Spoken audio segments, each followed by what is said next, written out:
Hi, Lynn here with Create Whimsy, and today I'm going to show you how to make a covered button. I really like the full button kits. Oh, it's kind of shiny there like this. And what it has is it comes with not only your button top and your button back, it also comes with an acrylic template so that you cut your fabric the right size. And it comes with the applicator. This is what you push down, and I'll show you how to do that. Other things I like is a spool of thread that's a smaller one that we can then push with that. It gives us more even pressure on it.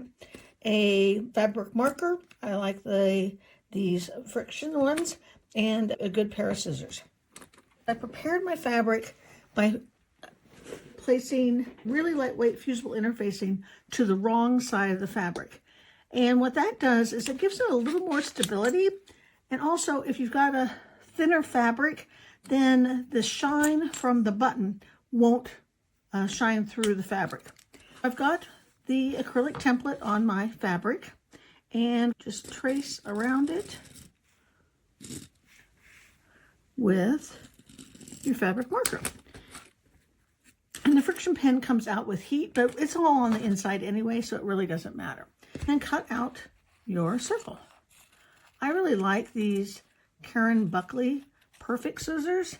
They're so easy to use.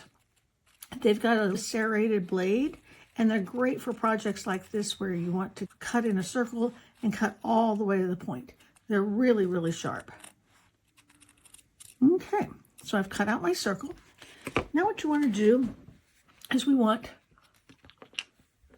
our applicator and we want our button.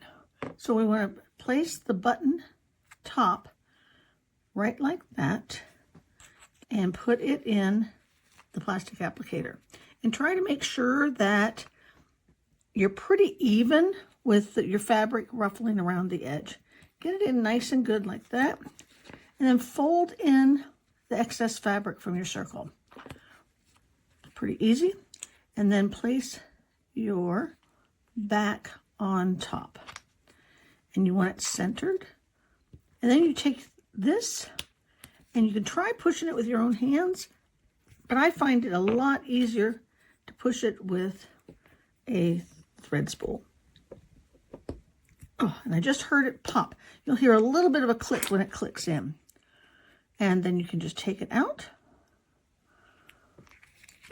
Oops. And that's what happens when it doesn't get all the way in there. I heard one click, and I guess I needed a little bit more. Okay, you place the button back on there. Place this plastic.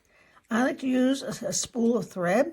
It gives you more leverage at trying to make sure that you can get that pressed into the back. Make sure it's all in. Looks like I need a little bit over here, a little bit more.